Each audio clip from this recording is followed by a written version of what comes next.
ॐ भूर्भुवः स्वः तत्सवितुर्वरेण्यं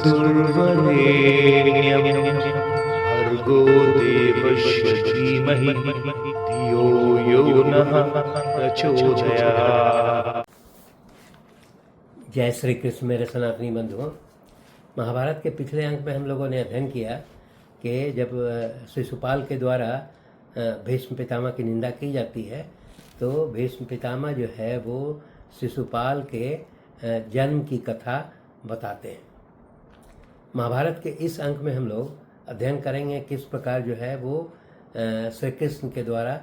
शिशुपाल का वध किया जाता है और उसके पश्चात युधिष्ठिर के द्वारा राजसूय यज्ञ को पूर्ण किया जाता है। जब भीष्म पितामह जो है शिशुपाल के जन्म की कथा बताते हैं तब जो है वो शिशुपाल और बहुत क्रोधित हो जाता है और क्रोधित होकर के वो भीष्म पितामह को और भला बुरा कहने लगता है। वो कहता है कि तुम जो है हमेशा दूसरे की स्तुति में लगे रहते हो और तुम जो है ये कहता है कि तुमको अगर पूजा करना ही है तो वीरवर कर्ण की पूजा करो या भीमसेन की ही पूजा करो, इसके अलावा द्रोणाचार्य या अश्वत्थामा दोनों में से किसी पूजा करो। इसके अलावा फिर वो दुर्योधन की पूजा करो, उसके बाद महाप्रक्रमी कृपाचार्य और रुक्मी, इसके अलावा और बहुत सारे राजाओं का नाम गिनाते हुए कहता है कि महाप्रक्रमी भीष्मक, भूमिपाल, दंतवक्र, भगदत्त, यूपकेतु, जयसेन, मगधराज, सहदेव, विराट, द्रुपद, शकुनी, बृहद्दल, अवंती के राजकुमार, विंद, अनुविंद, पांडे, नरेश, श्वेत, उत्तर, महाभाग, शंख, अभिमानी, वृषसेन, पराक्रमी, एकलव्य, महारथी एवं महाबली, कलिंग, नरेश, इन सब की पूजा न करके तुम इनकी अवहेलना करके इस ग्वाले कृष्ण की अगर पूजा कर रहे हो। वो यह भी कहता है कि कृष्ण जो है वो तो कंस का सेवक था, उनके गौओं का चरवाहा कर रहा था और तुम जो है इसकी अगर पूजा कर रहे हो। तो ये सब कह करके वो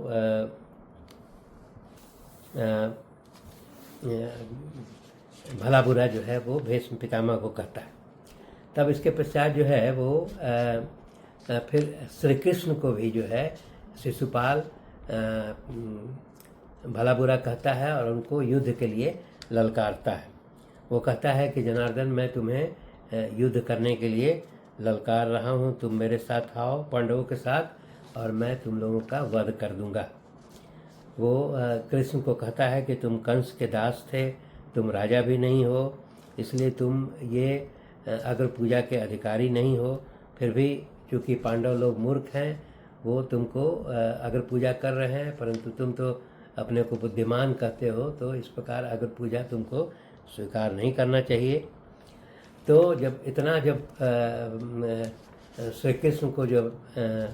ललकारने लगता है तब जो है श्री कृष्ण जो है वो खड़े होते हैं और खड़े होकर फिर वो उस सभा में कहते हैं कि हे राजाओं, जो है यह जो है शिशुपाल जो है यदुकुल की कन्या अर्थात मेरी बुआ सुतसवा का पुत्र है और मेरा फुफेरा भाई लगता है। और हालांकि हम लोगों ने इसके साथ कोई शत्रुता नहीं की है, परंतु यह हम लोगों से हमेशा शत्रुता का वर्ताव करता है और ये क्रूरता वाले स्वभाव का है। वह फिर बताते हैं कि जब हम लोग जो है द्वारिका छोड़ करके प्राग ज्योतिषपुर में गए थे तो यह दुष्ट जो है वो आकर के और द्वारिकापुरी में आग लगा करके चला गया था। इसके अलावा फिर वो बताता है कि जब हम लोग रवतक पर्वत पर क्रीड़ा कर रहे थे तो वहाँ हमारे जो राजा हैं उग्रसेन, उसके बहुत सारे सेवकों को इन्होंने मार दिया था। इसके अलावा फिर श्री कृष्ण बताते हैं कि जब मेरे पिताजी अश्वमेध यज्ञ की दीक्षा ले रहे थे उस समय इसने जो है यज्ञ में विघ्न डालने के उद्देश्य से अश्वमेध यज्ञ का घोड़ा जो है वो चुरा लिया था। इसके अलावा फिर वो बताते हैं कृष्ण की ये शिशुपाल जो है एक तपस्वी बभ्रू थे, उनकी पत्नी का जो है भेष बदल के अपहरण भी कर लिया था। इसके अलावा फिर कृष्ण ये भी बताते हैं कि इस दुष्ट ने अपने मामा विशाला नरेश की कन्या भद्रा को भी भेष बदल करके धोखा करके उसका अपहरण कर लिया था। और उसके पश्चात वो कृष्ण बोलते हैं कि मैं चूँकि ये मेरे बुआ का लड़का है इसलिए मैं इसके बहुत सारे अपराधों को क्षमा कर रहा हूँ। और वो कृष्ण बताते हैं कि ये बहुत सारे अपराध इस प्रकार का किए जा रहा है, इसके कारण मैं इसको क्षमा नहीं कर सकूँगा। तब फिर जो है शिशुपाल और क्रोधित हो जाता है कृष्ण पर और वो कहता है कि फिर यहाँ पर एक चीज़ और कृष्ण बताते हैं कि यह शिशुपाल जो है वो रुक्मिणी से विवाह करना चाहता था, परंतु रुक्मिणी का ये हरण नहीं कर सका, इसके कारण भी हमसे ये दुष्टता करता है। तब जो है इतना कहने पर शिशुपाल जो है वो कृष्ण को और जो है भला बुरा कहता है। वो कहता है कि तुमने मेरी माता को क्या वचन दिया इसका मुझे कोई चिंता नहीं है, तुम इसका पालन करो या नहीं पालन करो उससे मुझे कोई भय नहीं है, इसीलिए वो उससे मेरा कुछ बनने और बिगड़ने वाला नहीं है। फिर वह यह भी कहता है कि तुमने रुक्मिणी के बारे में जो बताया वो ये बोल करके तुम्हें लज्जा क्यों नहीं आती है कि उसे पहले मैं विवाह करने वाला था। तो जब ये इस प्रकार का बहुत सारा जो है वो अपमानजनक बात जब शिशुपाल जब कर रहा था तो श्री कृष्ण जो है वो कहते हैं कि अब तुम्हारा जो अपराध क्षमा करने का मैंने जो वचन दिया था उसकी संख्या पूर्ण हो गई है और इसलिए अब मैं तुम्हें क्षमा नहीं कर पाऊँगा। और उसके बाद कहता है कि श्री कृष्ण जो है वो अपने सुदर्शन चक्र का स्मरण करते हैं और सुदर्शन चक्र उनके पास उपस्थित हो जाता है और उस चक्र से जो है वो शिशुपाल का गर्दन काट करके वहीं सभा में जो है उसका वध कर देते हैं। यहाँ पर दिया गया है कि जब शिशुपाल का वध होता है तो जब शिशुपाल पृथ्वी पर उसका शरीर गिर जाता है तो उसमें यहाँ बताया गया है कि एक उसके शरीर से एक तेज निकलता है और वो तेज जो है वो श्री कृष्ण को प्रणाम करके श्री कृष्ण के शरीर में प्रविष्ट हो जाता है। यहाँ पर ये बताया गया है मतलब कि वो अपने में शिशुपाल को अपने में समाहित कर लेते हैं। शिशुपाल का वध हो जाने के पश्चात जो है युधिष्ठिर जो है अपने सभी भाइयों से कहते हैं कि इस चेदी राजा शिशुपाल का जो है अविलंब जो है अंतिम संस्कार करने का आदेश देते हैं और उसके पश्चात जो है वो शिशुपाल के पुत्र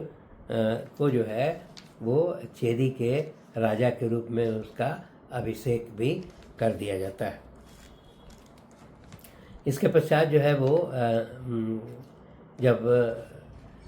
शिशुपाल का अंतिम संस्कार कर दिया जाता है, सभी कर्म क्रिया कर दिया जाता है, तब फिर जो है वो इस राजसूय यज्ञ की क्रिया को प्रारंभ किया जाता है। यहाँ देता है कि ये जो राजसूय यज्ञ हो रहा था उसमें एक महत्वपूर्ण बताता है कि वहाँ ब्राह्मणों का भोजन जो है वो लगातार चलता रहता था और प्रत्येक 1 लाख जब ब्राह्मण भोजन कर लेते थे तो एक शंख बजाया जाता था,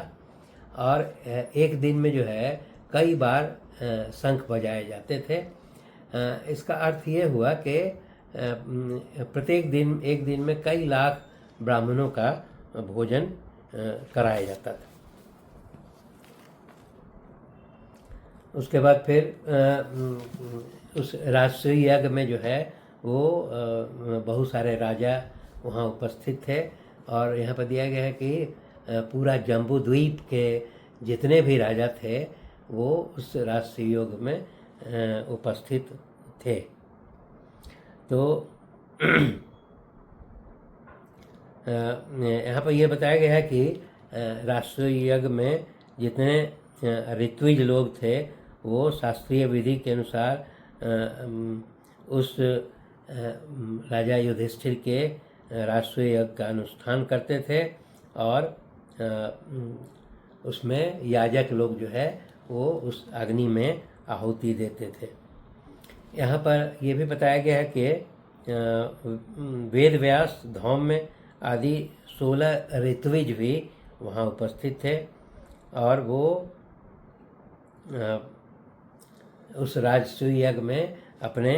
विधि पूर्वक अपने कार्यों का संपादन करते थे।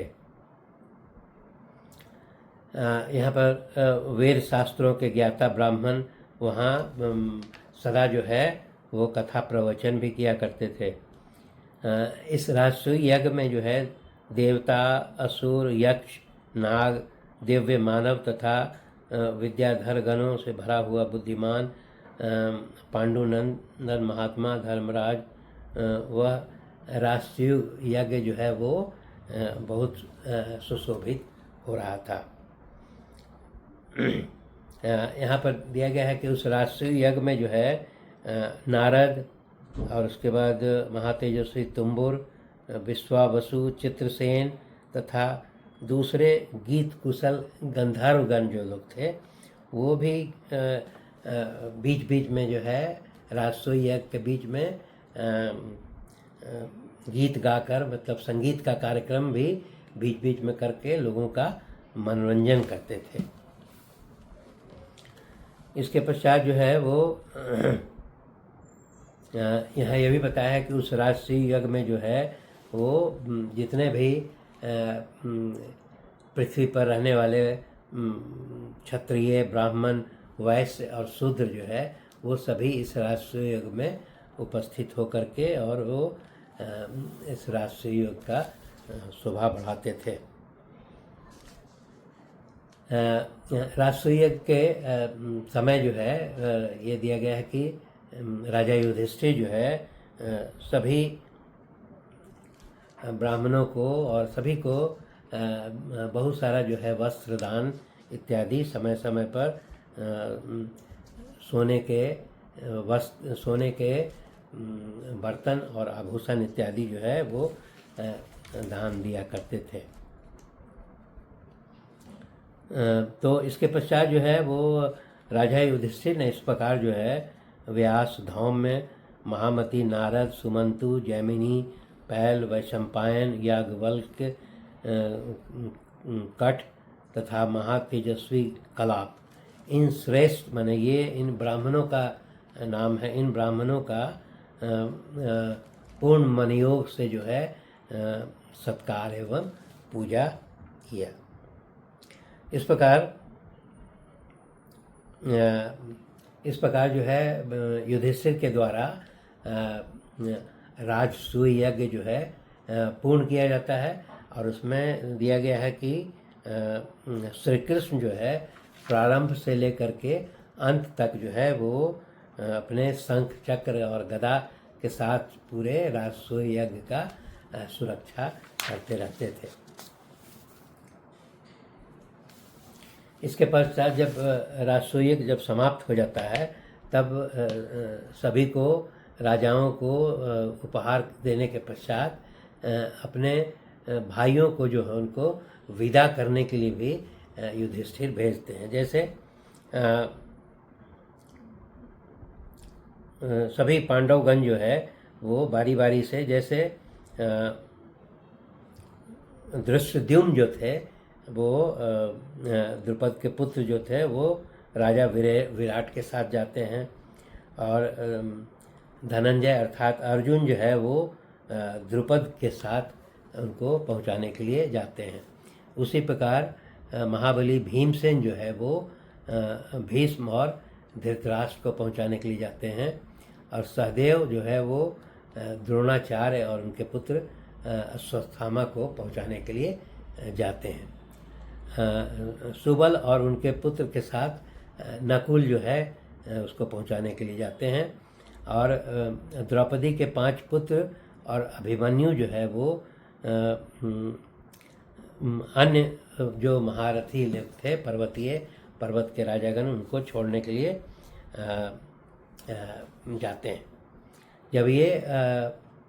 राजसूय यज्ञ पूर्ण हो जाता है तब फिर जो है कृष्ण जो है वो अंतिम में युधिष्ठिर से कहते हैं कि अब मैं द्वारिका जाना चाहता हूँ, और उसके पश्चात वो अपनी बुआ कुंती के पास जाते हैं, और उसके पश्चात वो अपनी बहन सुभद्रा तथा द्रौपदी दोनों से मुलाकात करते हैं, और फिर जो है वो अपने रथ पर सवार होकर के, जिसका सारथी दारुक था, वो उस पर सवार होकर के और वो प्रस्थान करने लगते हैं। यहाँ पर दिया गया है कि जब प्रस्थान करने लगते हैं